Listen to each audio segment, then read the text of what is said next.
Coming up, I get lost.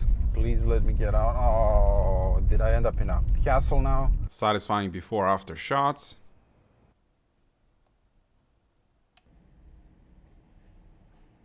I point to some cows. Look, burgers! We go from candle-powered headlights to Xenon. And what in the what? There's two of them.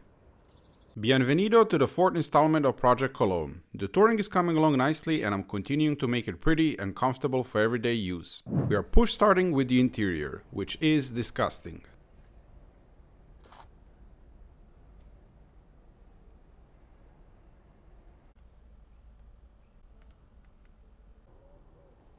Anywho and how, first we are going to remove this seat to clean the carpets. So lift up, yep. And then, oh, we have a cubby for the first aid kit. I didn't see that. That's nice.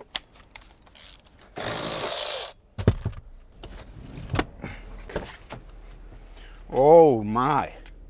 Have a look at this. Looks like it struck gold. What do we have? 2017. Someone's diary. Anything interesting in here? It's empty.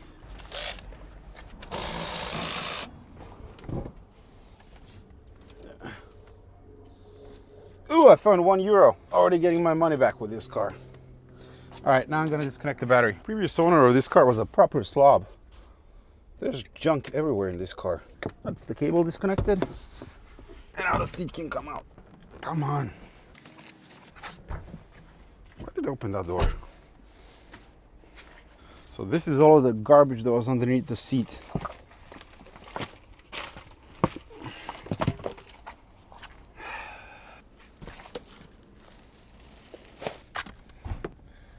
Oh, this poor car. This is... Oh my Lord. How can people be so disgusting? Don't scratch anything. This is unbelievable. All of this crap was under the seat. 15W40. Real quality. Sure. Coke Zero. At least he's trying to be healthy. And unpaid bills. Sounds about right. TikTok. Disgusting tissue.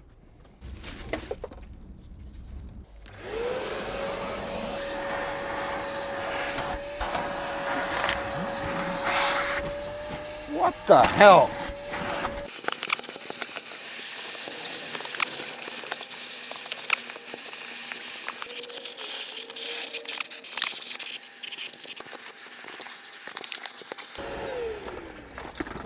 Bastard. To clean the carpets, I'm using Koch Chemie Green Star all-purpose cleaner and drill brush attachment, and then carpet extractor.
And there we are, 100% better.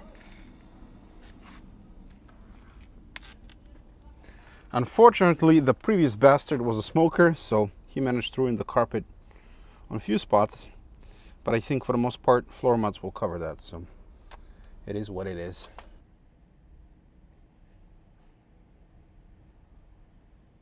Next, I scrubbed the door panels with interior cleaner, which removed a lot of dirt.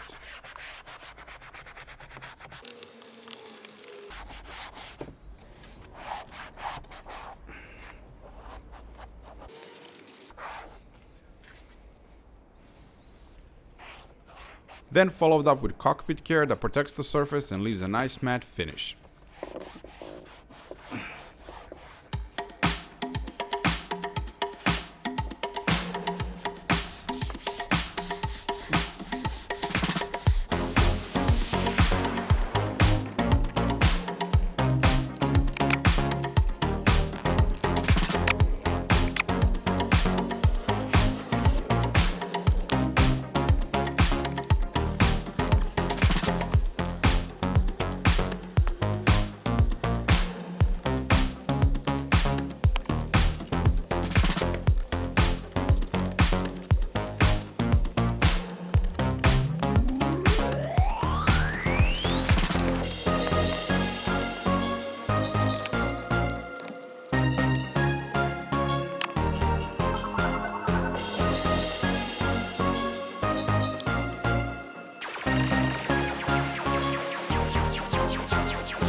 Time for a new shift knob. Just safety squints. I think I'm gonna have to get radical. I just gotta be careful not to hit my nuts. Oh, there it is. That's out. And we are going with my favorite one, the ZHP Performance one. Look how beautiful it is. That's my favorite and go-to shift knob for any BMW. Just make sure you center it and then hit it. That's it. Man, that's already looking so much better.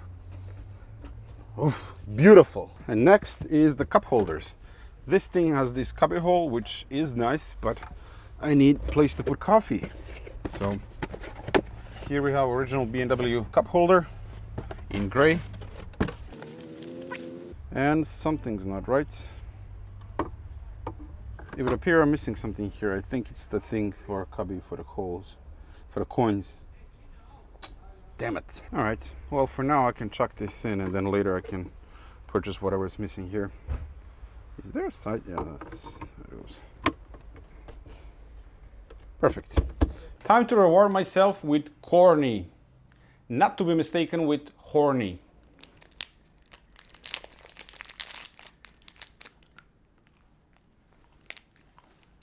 Choco banana. Very good. Now I can focus on the seats. They are overall neglected and very filthy. The driver's seat has a worn bolster and the bottom part is showing fine cracks and general wear. This cannot be fixed with a simple cleaning, so I reached out to Color Lock, who specializes in leather repair and care products. They kindly sent me a complete repair kit to make these seats look apart again.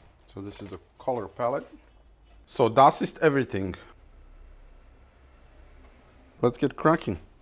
So now we're going to clean up the seat. First I'm going to start by cleaning all of the plastic and the rails, and then finally the leather.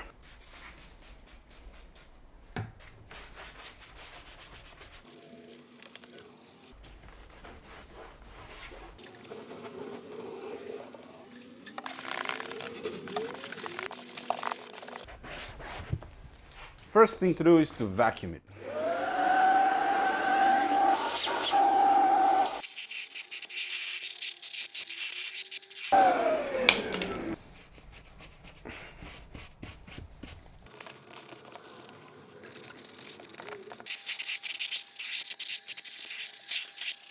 First, we're going to remove the headrest.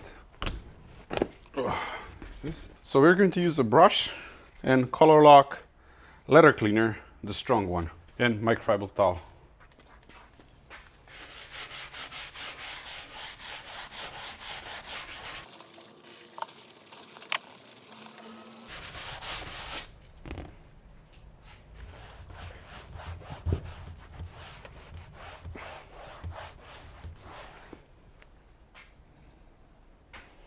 Wow.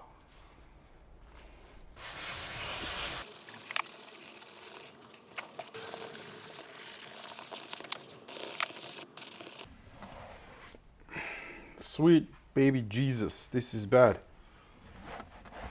I'm going to have to clean it twice. Like, look at this difference here.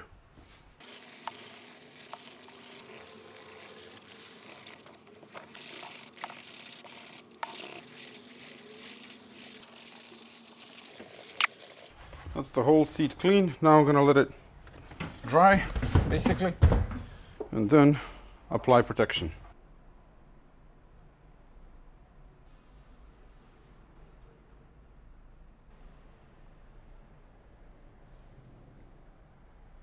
And now leather protection.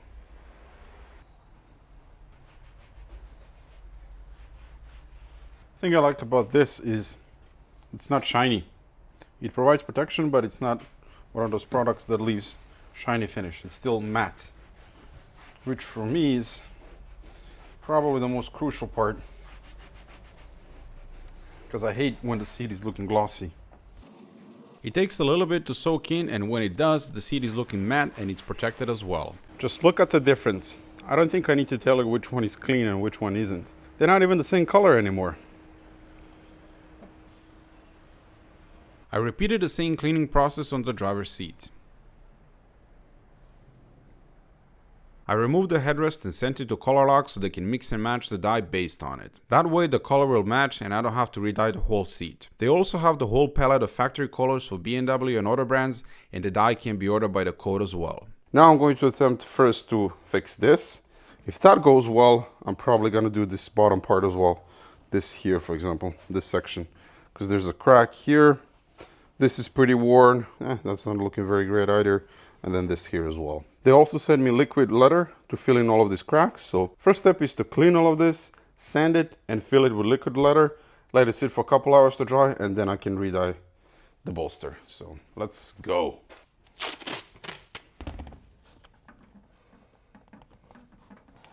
Using the supplied sandpaper, the surface is scruffed up.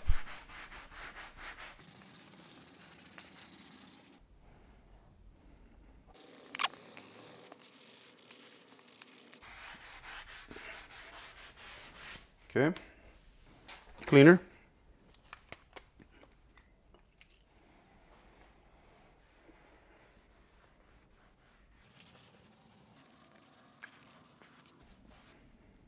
So now we're going to use liquid leather to fill in all of these cracks. Filling in the cracks ensures they are no longer noticeable and the surface is prepped smooth before the dye is applied.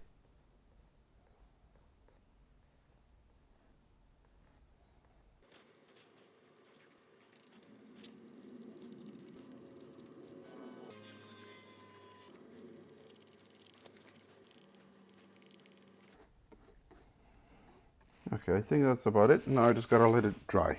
After letting it dry for a couple of hours, I'm using the supplied pen to smooth out the surface and remove excess material. It's actually pretty good.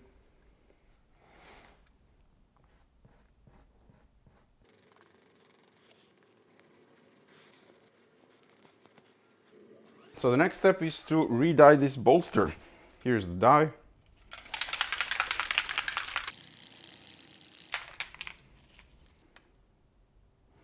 The dye is dabbed onto the surface with a sponge so it doesn't leave streaks.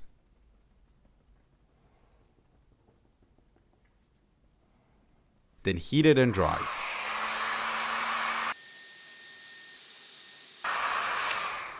This process is repeated until the whole bolster is covered and you are satisfied with the results.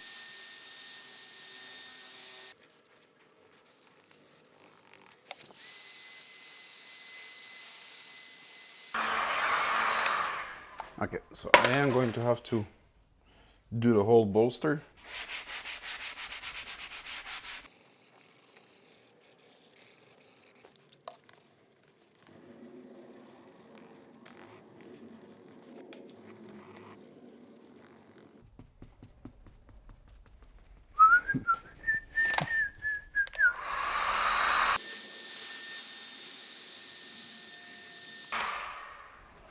And that's done. What do you think? In the daylight, it looks absolutely perfect. Like, look at that. That's stunning. I don't know how it's coming out on the camera, but from where I'm looking at, it's absolutely perfect. The color is exact match, like 100%.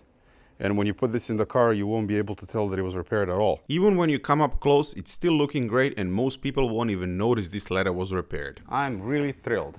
This is amazing. So I think based on this, I am going to do the bottom as well. This, and this, and possibly that as well. Here's the seat bottom. I repeated the same procedure on the bottom part. Sanded,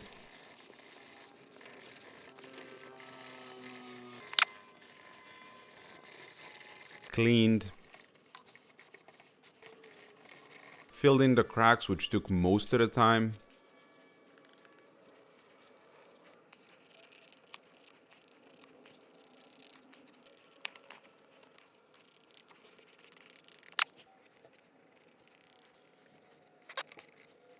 then smooth it out with the pen, and dye applied in several layers.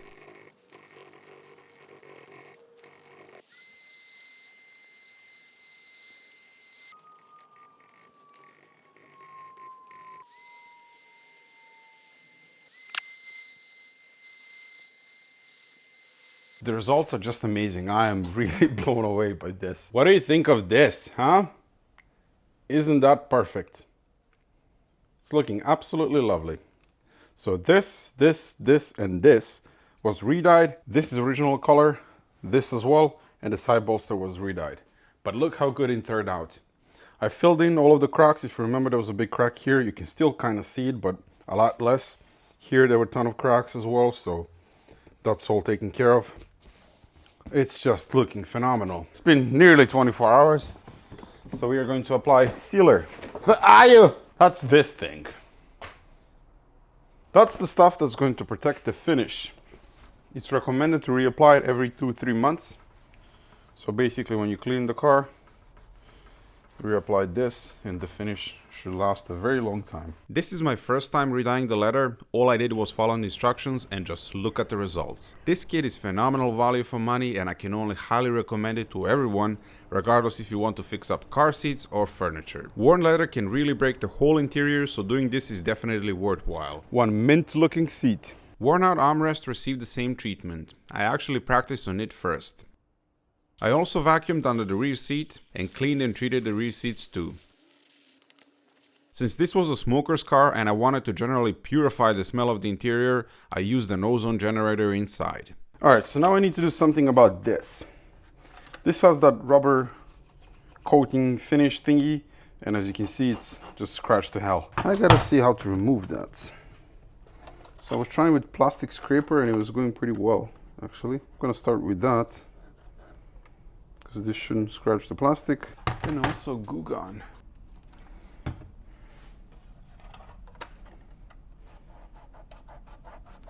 Yeah, Goo Gone seems to work.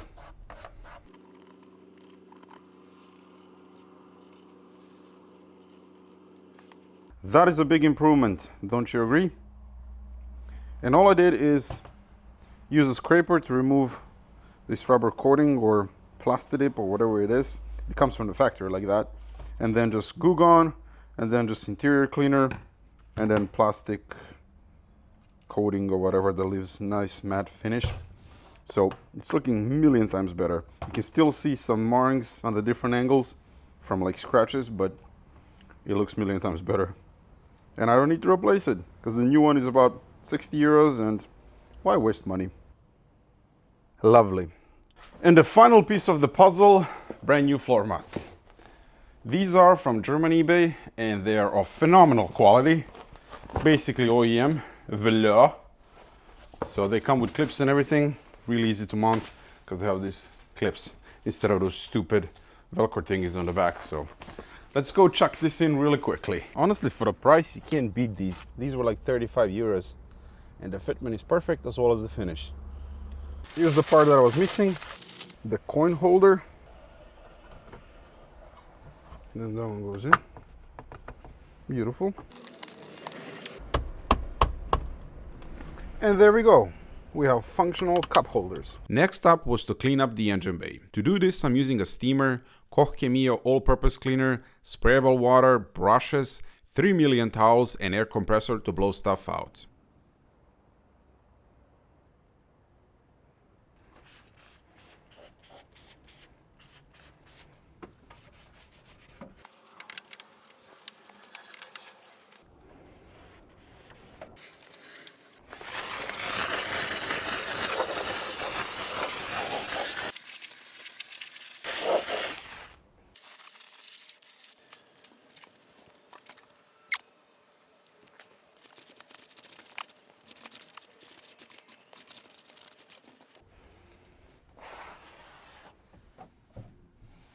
All right.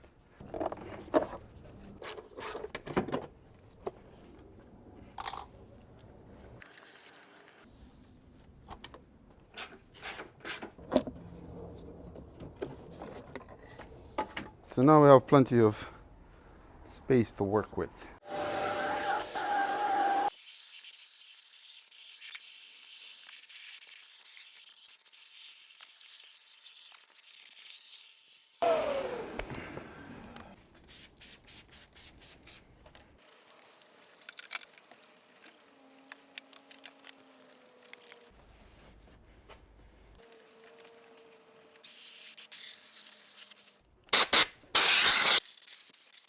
Did that for everything that I could reach in the engine bay and finally treated the plastic.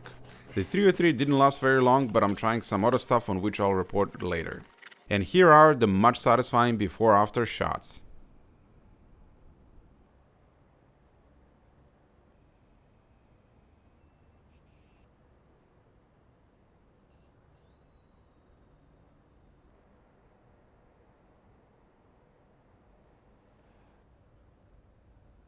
Now I want to do something about the trim on the bumpers and the doors. It's faded and it doesn't look very nice. I already tried those back to black gels or sprays, whatever they are, and that usually lasts for a couple of days or first wash and it's completely gone. So what I'm going to do is paint them, frankly. I already did the small one over there about a month ago and it's still holding up quite nicely. I used semi-gloss paint, and so I'm gonna do the same with the rest of them. Let's take them off. Nice. I have new clips, by the way.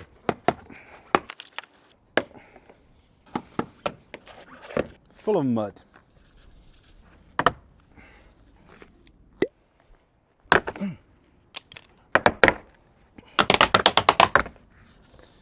And removed. I don't like the look of this shock. It's very rusty. Kind of replace that. Then I thoroughly cleaned all of them.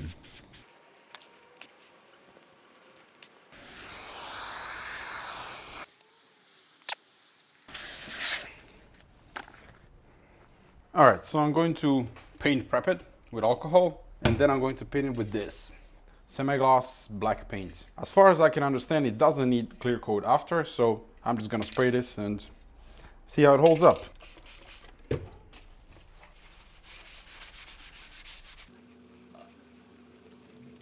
Just have to set up my paint booth here. There it is. I gave them a couple of light coats in between, leaving them to dry.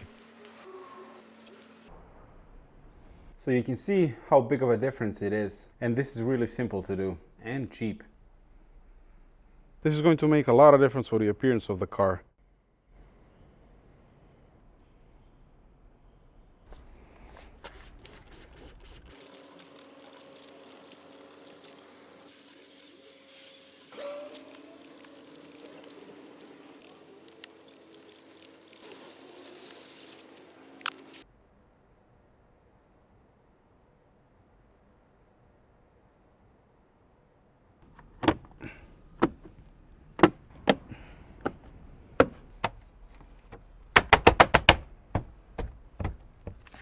Nice. Beautiful, isn't it? And for this trim I have brand new clips because the old ones are mostly broken.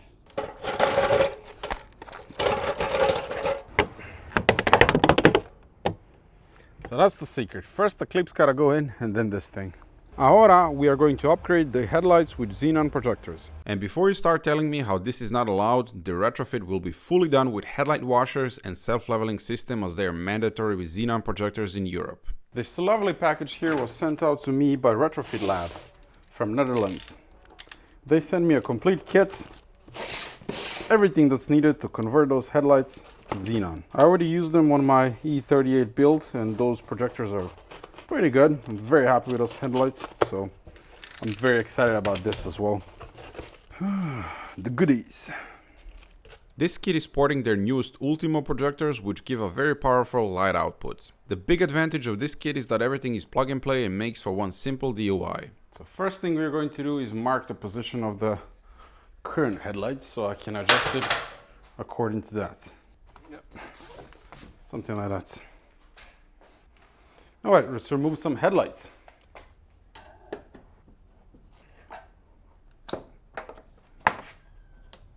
Please don't break.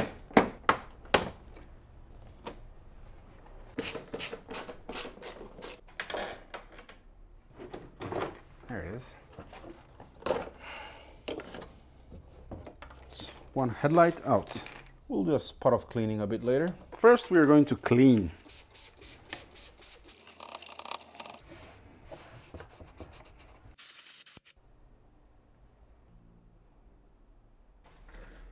Don't think we'll need that anymore.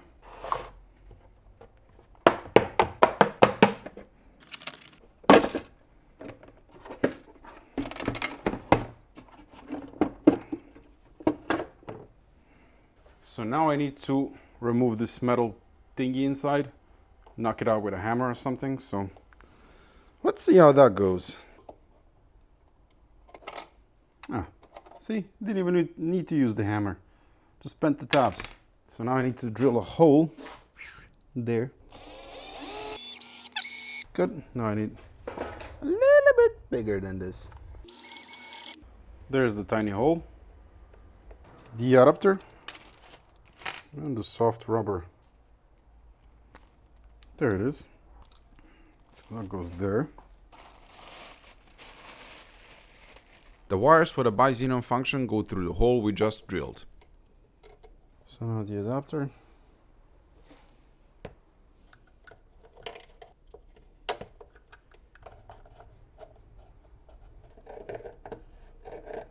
So I think what I want to do now is actually put it on the car and see how it's working, and then I have to do the other one and then make sure they're aligned and parallel, the cutoff that is.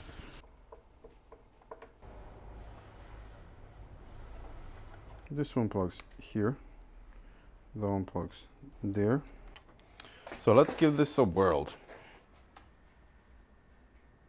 Whoa! And there was light. You can see the cutoff, and this is working totally normally. So now I need to do the other one and then just make sure they're aligned. Let's whip out this one as well. We have depot in the house. The housing, it's original BMW part, ZKW, but the glass is depot. Yes. Depot glass. Damn it, it didn't break. Well, it did. Let's try that again. I'll deal with it later. Basically, I had to rotate the projectors until they were parallel. I had to do a lot of adjustments off the camera to get them right, and to me that was the trickiest part. So the projectors are aligned and we have a really nice cutoff. I can tweak it a little bit more, but for now that's pretty much perfect, and I'm going to assemble the rest of it. Now this thing. Apparently I need to break these tabs in order for this stupid ring to fit on.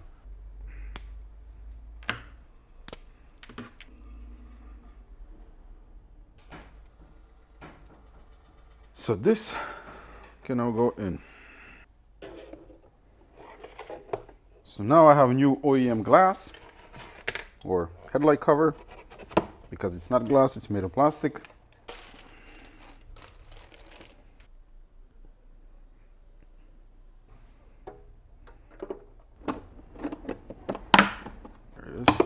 I really love these headlights. The construction is really simple.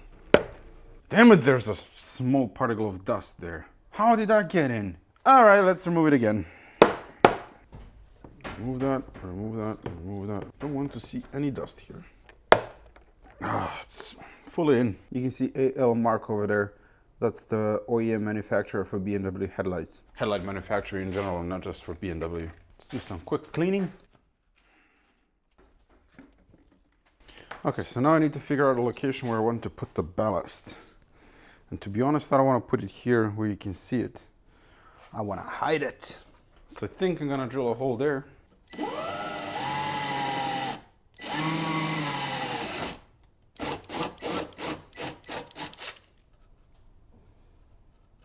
I glue these together. You know, this is going to go below the headlights. That looks pretty decent actually. Here's what I did to mount the ballast. I just drilled a hole in that support over there. and mount it on the back with a plate. So it's pretty firmly in place. It's not gonna go anywhere. Can't even move.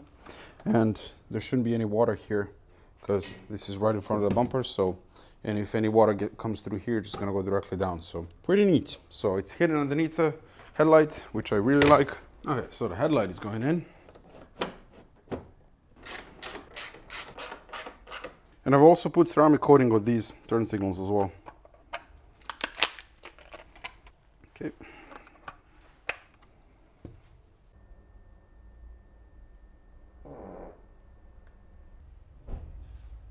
And here's the light output before and now. Miles better. I enjoy driving at night, and having good headlights is the biggest and most important part of it. This kit is great value for money and a really easy way to upgrade your headlights. I highly recommend looking into them as they have projectors for pretty much every brand and model.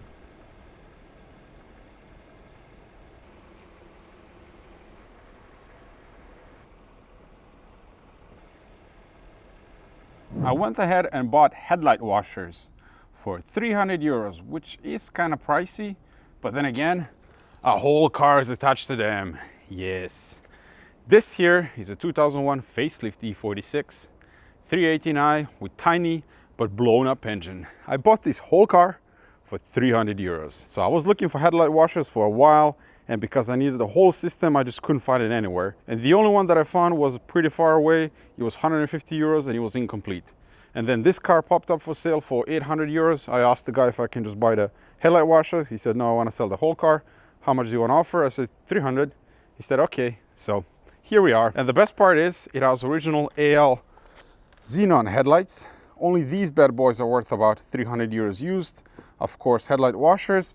And it has some pretty good equipment as well. It has power folding mirrors, climate comfort windshield. It has electric seats, power rear sunshade. That's sort of rare. Black headliner. The plan is to remove bits that I need and rest selling parts because this car is not worth fixing. The engine is blown up. This was a really good deal for 300 euros. Plus, it's the same color as mine. Green, green, grün, grün, grau. Yep, pretty sure that's correct pronunciation. So first we have to be sure that the headlight washers are actually working. So I already tested them and this one is working perfectly, but that one is a bit weak.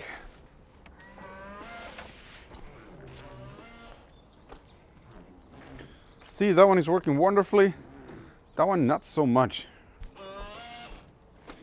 Yeah, there's something going on with this one that I have to figure out. I think it might be clogged inside or something, so I removed the washer bottle, which has two pumps, one for the windshield and one for the headlights. And now I'm slowly removing the wiring. These are the two connectors. Again, one for the headlight, one for the windshield. And I'm slowly going to peel all of this off and trace it back to the cabin, to the fuse panel. So I'm gonna try and salvage all of these wires and just, I don't know, keep it OEM and put it like that in my car. I'm gonna do all of this off camera and then I'm going to show you how to do all of this on that car. So I pulled the wiring off from the donor car and it only cost me a bit of skin and a pinched nail, but that's okay. This is the connector for the pump, negative cable, positive cable that goes to the relay, then we have one cable that goes to the fuse and one to the plug for the LCM or whatever, and of course the relay. There's an official document from BMW for retrofitting this, which I'm going to link in the description, and it contains a lot of numbers and words, and because I get easily confused, here's simple schematics. This is the pump connector. We have a negative wire that goes to the ground post in the engine bay. That's the brown one. The black brown, which is the positive, goes to the relay, which is this thing right over here. That will be this one on the side. The upper one goes from the relay to the pin 12 on the plug B in the middle. This is next to the fuse panel. I'll show you that later in the car. And then the bottom one goes to the fuse 51. And it is as simple as that. So we're gonna start with the wiring because that's the most annoying bit. I removed the seat so it's easier to film and I have more space to work with. And first we're going to start by removing the glove box. So that's fairly easy. We only have a couple of screws. Bugger off. So now this should come out.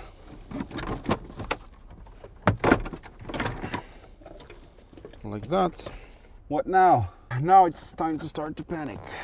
How do you remove this thing? Ah. There it is.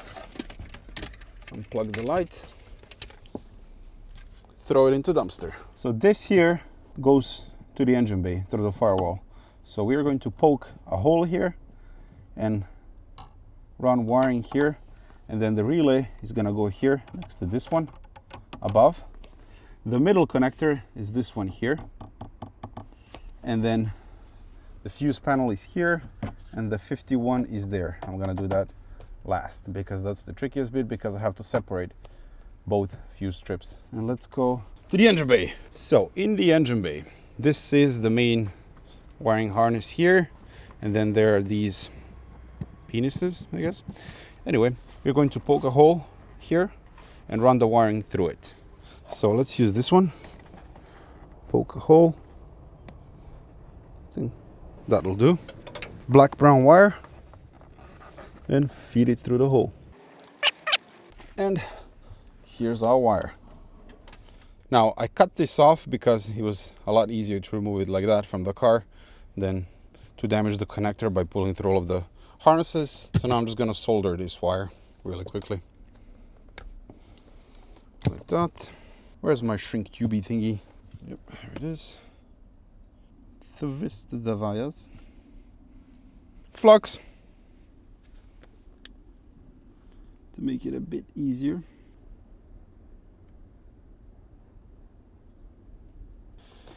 Shrink tubey.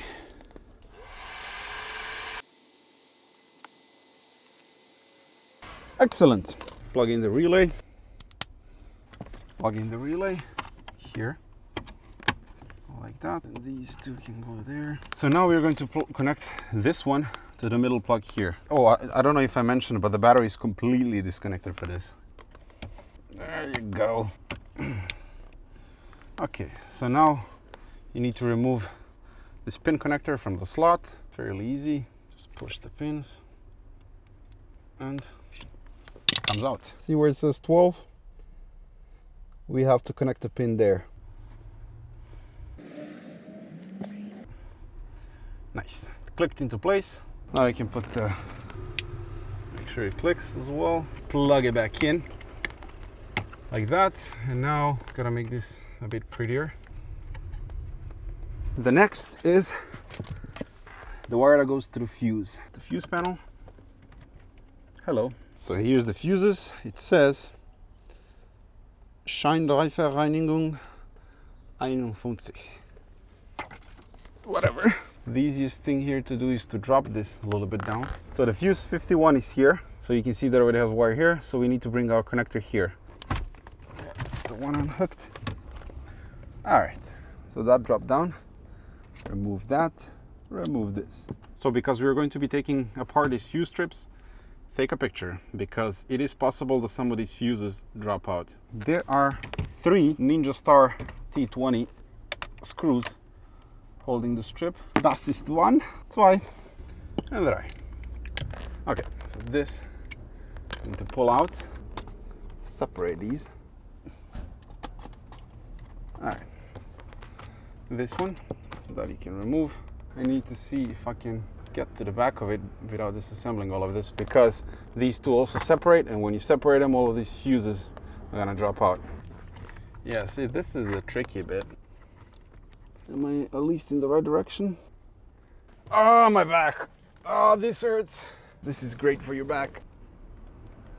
Oh, looks like we have a winner. Yes. It is in. So let's run these wires a bit cleaner, and then can go through the back. So this blue strip goes back there. And missed it. Do another zip tie there. And the last thing is to put the 30 amp fuse in. It's in. Yeah, that's it. And we're done with the fuse panel and wiring inside the cabin. So now I can reassemble all of this. So I'm gonna start taking things apart, starting with the turn signal and the headlight. The old botella. Okay, need to cut the zip ties. By the way, I want this to be 100% OEM. So this should be enough. Yeah, more than enough to get through there. There's blood again. Why? So we are going to connect the ground cable here to this ground post. Remove the nut. Find a suitable terminal. So we found the candidate.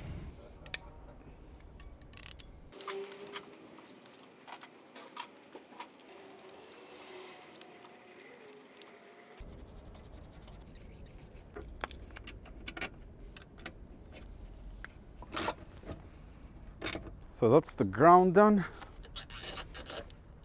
And that's pretty much done. So all of this is done to look like factory, all the way down to zip ties. So the positive goes through here, then it goes there, the negative cable comes around here, all the way down to the post here. And then we go further down the line. This is the connector for the windshield washer pump. And then here is the connector for the headlight washer pump. With that done, next is to put in the hardware. This is the hardware. Washer botella with 2 pumps, jets, nozzles, and hoses. First, we're going to start with these, the jets, or whatever they're called. So these actually just slot in here, and I don't even have to replace the bracket. So just push it in, clicks into place. The last one. Next is the hose that goes across this beam here. That's through. Oh yeah, there you go. So this one connects there, like that.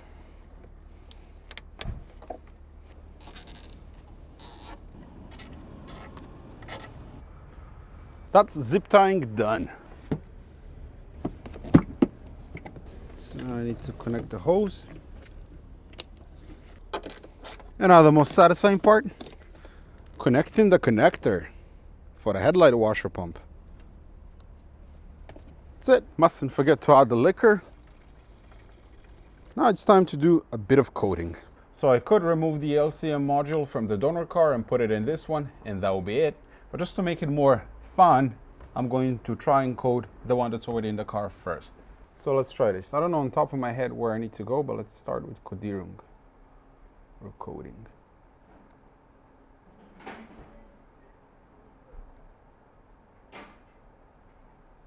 Retrofit. Headlight cleaning system. Hello. Next. Next. Start automatic coating. Yes.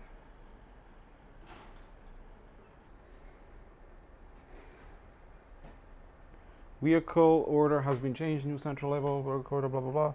That's all good. Coating completed. Gotta turn off the ignition. Okay, let's see. The left one should work just fine.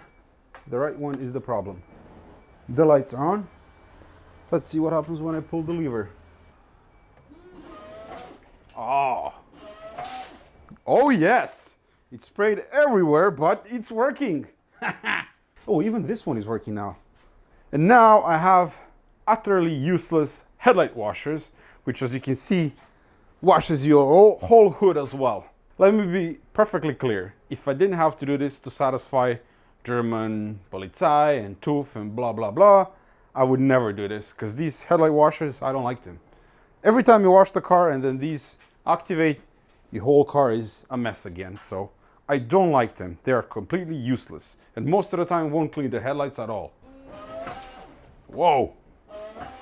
It's spraying absolutely everywhere. Are you happy now, German TÜV?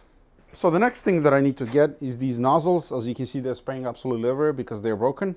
And then I dropped off this trim piece with the painter because the one on that car were broken, so I had to buy new ones, and they need to get painted to this color. So that's gonna happen in the next few days, but for now this is done. The next step that I need to retrofit to satisfy German TÜV and so on is the headlight leveling system. So it has manual adjustment. This was standard on European cars, so in some instances this is even better than automatic. For now I have that, so I won't blind anyone driving at night, but I think eventually I'll have to retrofit the other system. That's coming, but for now I have the important things in order. So me wouldn't be me if I just didn't go ahead and spend 270 euros on this beautiful steering wheel. It is in phenomenal shape. It is slightly used, but obviously recovered at some point, and I don't think it was used that much because leather looks brand new. The bottom cover looks perfect, buttons, the airbag had the recall done. It has a stamp from 2017, so that's great. And well, 270 euros for a complete M Sport steering wheel, that's a pretty good deal. I wasn't really sure about the perforated leather, but now that I'm holding it in my hand, it's pretty awesome. Let's go ahead and install it in the car. So first things first, I need to disconnect the battery. The airbag needs to come out. That's the buttons. And the airbag as well. Oh, by the way, I got the Milwaukee impact wrench. This thing is phenomenal. Okay, so out with the old and in with the new.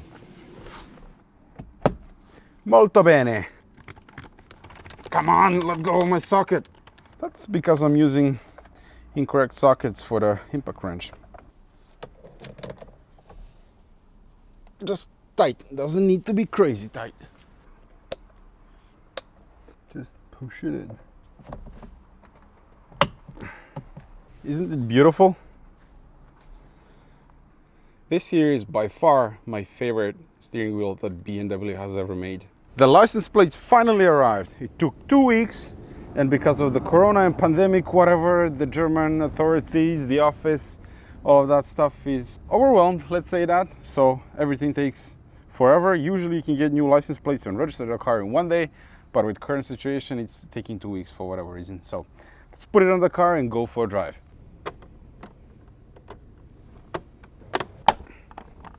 Then the environmental sticker, something like that.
Here we go, German Autobahn. Let's just get it out of the way and do a top speed run.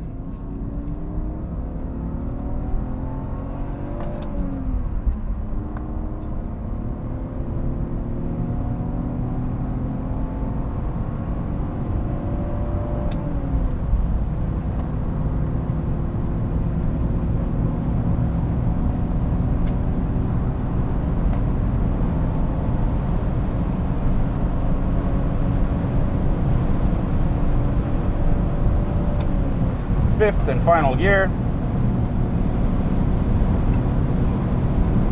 Move, you stupid Corsa. All right, give it the beans.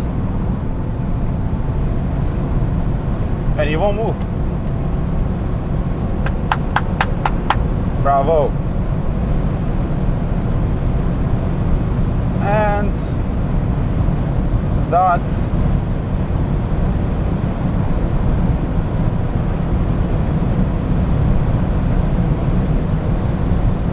and that's 6,000 RPM. I'm gonna ease it off.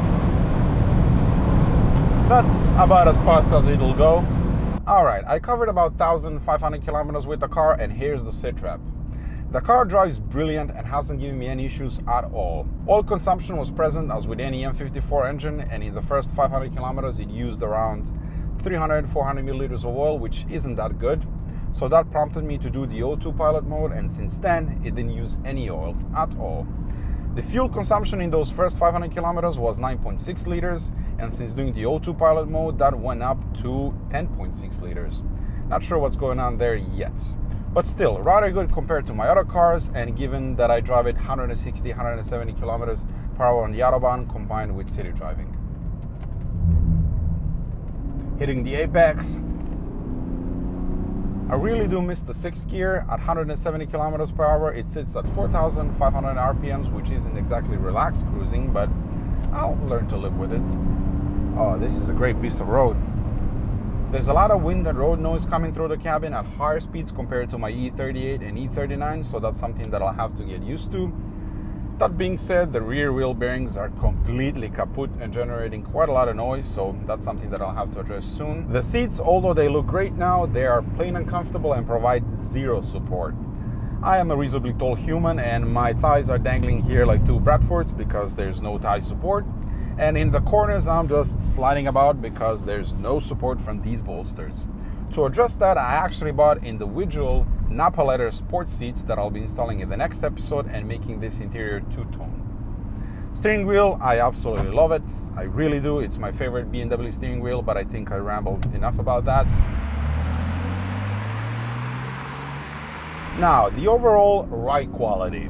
The suspension is tight. There's no play or nasty noises coming out of it, but I don't like it. I just don't.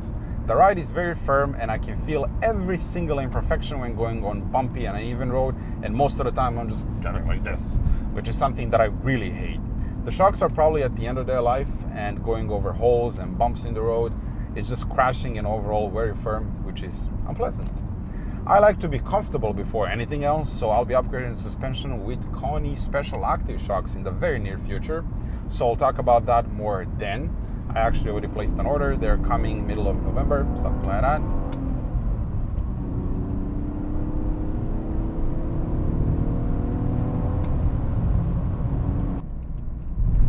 Oh no. I hate cobblestone road. How did I end up here? Welcome back to the 19th century. Although this isn't much different than other roads in Frankfurt and the rest of Germany. People think the roads are really smooth here, and in the cities they're actually horrible, awful. Frankfurt, one of the worst roads in Germany. Like the road that I go through my garage is just full of potholes and uneven stuff. It's just overall horrible. Every time I drive my M5 over there, I hate it. This thing, whatever, it's a daily driver, but M5, I just feel sorry for it every time. I mean, look at this. It's been patched for like a million times already. To sum up, I'm lost. I somehow ended up in a very tiny village in 19th century with cobblestone road. It's quite unpleasant. I'm just waiting for my camera to fall off. How do I get out of here? This is what happens. Please let me get out. Oh, did I end up in a castle now? Like what the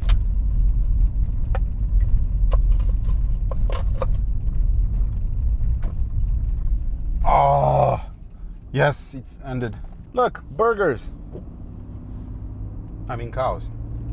Lastly, I want to upgrade the exhaust, as the current one, or the stock one, is simply too quiet. Not gonna go crazy, just the rear muffler. This is Germany after all, so if I replace anything else, I'll go to prison. To sum up, I'm overall very, very happy with this touring. I love driving it, I love working on it, I love buying parts for it and doing the mods. It's a brilliant daily driver, although at the beginning of this series I did say it's going to be a cheap daily driver. It just isn't that anymore, is it? Things escalated pretty quickly here and I had to go and buy parts that I didn't really need. Might need to find a sugar daddy soon if I keep up like this. Oh, did I mention that I bought a complete M package kit for it? Yesterday I was driving just like now, middle of nowhere, and all of a sudden, right in front of me, they were. Bumpers, side skirts, ducting, fender liners, all of the bits needed to convert this thing to M Sport. All I had to do was leave 300 euros and pack them in the back of the Touring. And that was it. True story. The steering is so precise. I really wish my E39 M5 had the steering rack and not the stupid steering box. Look, there's just zero play in this steering wheel. Beautiful. Anywho and how, thank you for following along and leave this and consider subscribing. Also, check out my store for mugs, t-shirts, like this one, which is now in Orient Blue, and hoodies. Stupid winter is upon us, so I guess we have to stay warm. Additional also, be sure to follow me on Instagram. If you're not, you're missing out because I post a lot of crap over there before it makes it on the video. And third also, you can now support my endeavors via Patreon, should you want to. The link is down below. And fourth also, I need a haircut. Until next time, adios.